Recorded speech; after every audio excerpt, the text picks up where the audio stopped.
man in Denmark will be prosecuted under the country's blasphemy laws for burning a Quran and posting video of the book's immolation to Facebook in 2015. The man, whose name was not released, will be the first Dane since 1971 to be charged under a law forbidding publicly mocking religious communities, religious doctrines, or worship, and only the 5th person ever to be prosecuted for blasphemy in Denmark. The man faces up to 4 months in prison, but if convicted, will more likely face a fine. In recent years, Denmark had considered repealing its blasphemy ban, but in 2015, to reaffirm it during a session of the United Nations Human Rights Council. A poll conducted in 2012 found 66% of Danish citizens supported the almost never used prohibition on blasphemy. So I just want to say that this equates to tyranny. There's no doubt about that. The state is censoring speech. It's obvious because the Denmark has no respect for property rights or even free speech. You go to jail for burning a Quran. I wonder what would happen if a Muslim burnt a holy Bible. Would he go to jail? What would happen if you burned down the text of Scientology? What would happen? What would happen if you burned the Holy Cross? Okay, what would happen? Would they hold these people who burn what would be considered sacred symbols by religious groups like Christianity, would they consider that to be an offense worth getting arrested over? And would they consider it hate speech or blasphemy if some Muslim were to burn the Star of David or the Jewish star? You'd have to forgive me. Judaism is one of the religions, one of the Abrahamic religions that I know the least about, so you'll have to excuse me. I will have to touch up on that. And listen, some laws have, or some countries have laws about hate speech, which I'm not going to say it's fine, but I'm going to say, okay, fine. That's, you have laws against hate speech. But this is hate speech taken out of context. When does it become hate speech? What is hate speech? You can say hate speech is insulting somebody, but here's the problem. Once you write down the law of hate speech, or you write regulations against hate speech, anything can become hate speech. Political dissent, religious dissent, differing opinions that go against the mainstream, being countercultural, can be considered hate speech. Here in the United States, and I would say so even in the United Kingdom, that if you say welfare should be cut, that's hate speech. If you say, yeah, it's typical for the person of color community to commit more violent crime than white people. And listen, they only make up 13% of the population, but they commit 50% of all violent crime. That might be a little over, that might be rounding it up a little over, but it's between 39 to 50% of all violent crime is committed by the 13% black population, while less than half, or just a little under 50% of all violent crime is committed by the 70% white population. And I'm not saying that means black people are violent, but to put this in perspective, 6% of the American population is black males, and they commit half of all violent crime. That's considered hate speech. It's considered hate speech if I say, hey, listen, the ideology of Islam, what is described in the text of the Quran, is a little violent. That's hate speech. So when you define hate speech, or you write laws about hate speech, it becomes a slippery slope that's easy to break and that's easy to use if you have political power, or you have the power of the majority or the vocal minority, and you're the loudest ones. You can then push or determine what becomes hate speech. That's the problem with hate speech. And not to mention, this takes away religious freedom. That is the equivalent. Okay, and I know I'm drawing an equivalency. I'm comparing it to something else. I'm making an analogy. Okay, it's not entirely equivalent, but when you say you accuse people who are skeptical of the religion of Islam and you compare them to Nazis. But what is really more Nazi-like is when you jail somebody for burning a Quran, showing his protest against the religion of Islam. You're taking away religious freedom. He doesn't like the religion of Islam. He thinks it's violent, or whatever reason he burned the Quran for, and he burned it. Okay, and then he gets arrested for it. Now, he's not going to be gassed, he's not going to be baked in an oven, he's not going to be put in a labor camp, and he might, just face a fine, but that is just at the very beginning. I'm not saying this is going to happen where people are going to be rounded up in concentration camps for burning the Quran or defying Islam or criticizing Islam. That's not what I'm saying is happening. I'm just saying there is some sort of equivalence between the thought process. They're both, or at least the key point is religious freedom is not held up to a high standard. And this is also related to Bill Nye, the fake science guy's comments. And I don't say fake science guy because I don't like him. He's a good advocate for science, but he's a mechanical engineer, which yes requires science. But as far as the scientific method goes, I would never hire him to be a biologist or a meteorologist in any of my labs. I would hire him to build me a rocket, to build me a vehicle, to build some sort of machine for me. Excuse me. And it's also equivalent to the left punching those who they perceive as Nazis, because what is a Nazi nowadays? Anybody who disagrees with Antifa is a Nazi. By the way, that free speech, or that Berkeley rally, wasn't a Trump rally, alright? If you don't know who Tim Pool is, Tim Pool, from what I gather, he leans left. He seems like he supports negative rights, meaning, Second Amendment, freedom of speech. And I can't say for sure. I need to, listen to him more. I think he also supports positive rights. He naturally aligns himself in the center. He's not right-wing, but he is to the right of Antifa. And at the third Berkeley riot, he said that 80% of the people there were not looking for violence. They were there to support free speech. There was hippie liberals, sure, there was conservatives, and maybe there was some white supremacists, but that's what you would expect at a free speech rally. And Antifa was the ones who was looking for a fight and wanted to shut down free speech.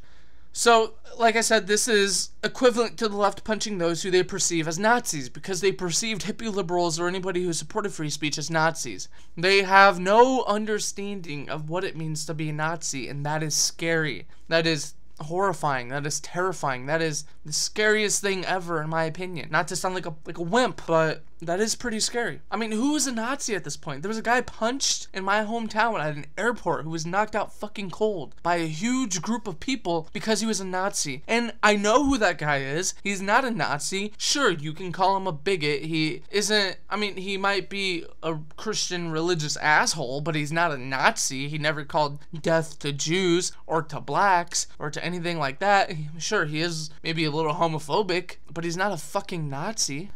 As well as it being equivalent to Nazis, or, them shutting down people, to actual Nazis, not what they perceive as Nazis. It's also equivalent to the left censoring Milo Yiannopolous, and this has happened so many times. And other examples include Coulter and attempts to censor Ben Shapiro. This is happened so much, and Milo Yiannopolous has been censored ultimately by the left more than once. There was those two black thugs, not to be racist. I'm not saying black because I hate black people. I'm saying black because that's what they were. They were thugs and they were black. They were wannabe pseudo Black Panthers who completely misinterpret what Malcolm X was about. By the way, I know I'm going to get a lot of flack for this, especially by anti-violence people. Malcolm X was 100% justified when he called for violence. He had a legitimate reason to call for violence, and because of him, they were fucking afraid, and they paid or pushed for Martin Luther King to be in the limelight. They pushed for his celebrity, essentially, because they were so afraid of Malcolm X and the Black Panthers. And they had a legitimate reason. And the reason being is things that were actually identifiable on paper, on any street corner, especially in the South at that time. Jim Crow and segregation laws. That was law. That was the law of the land. Segregation, Jim Crow. Okay? Does that make sense? Malcolm X was justified. These two black thugs that shut down Milo Yiannopolous were not justified, because Milo Yiannopoulos' events was, hey, I mean, he might, to be fair, Milo has changed. He has become more of a douchebag than he was before. I still like him. I still think we need somebody like him, but I would prefer him to be more like he was up until that point when he was shut down. Because he was still a provocateur. He tried pissing people off, but he wasn't as obnoxious about it. He wasn't just trying to piss people off. He was more inclined to debate. So there is a difference between post-Berkeley Milo Yiannopolous and pre-Berkeley Milo Yiannopolous, and I think there is a correlation between the events that has happened between the left and how violent they've gotten, and the attempts to shut down his speeches, his gatherings, and all that. So I think he's getting a little attracted to the money. Alright, this isn't about Milo Yiannopolous, but when those two black thugs fucking blowing whistles, that one girl was yelling in his face, that's what that is. And then the Berkeley riots, where people got hurt.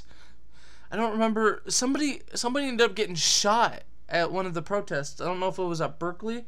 I would have to look that up because I didn't read too much into it. I just know that it happened.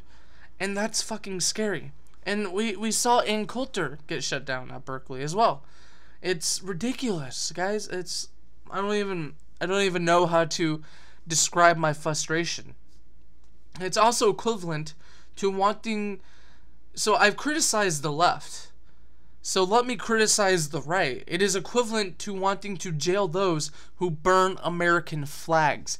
If you burn, or if you think people deserve to go to jail or lose citizenship for burning an American flag, you are just as much as a piece of shit hypocrite as a person who wants to throw people in jail for burning a Quran. Free speech goes both ways no matter how you feel about it. Free speech isn't based on emotions. Free speech is based on basic civil liberties and human rights. Which is funny that they ruled that they're going to ban blasphemy. Or that they were going to enforce blasphemy. Okay, because I'm frustrated by this. I don't know what else to say. What I am trying to say is that they reaffirmed these blasphemy laws. They reaffirmed blasphemy at a frickin' Human Rights Council. Apparently free speech isn't a human right. Protesting a government or an ideology that wants to kill you, oppress you, that is essentially either fascist, authoritarian, or tyrannical, saying that burning something that you don't agree with as a form of protest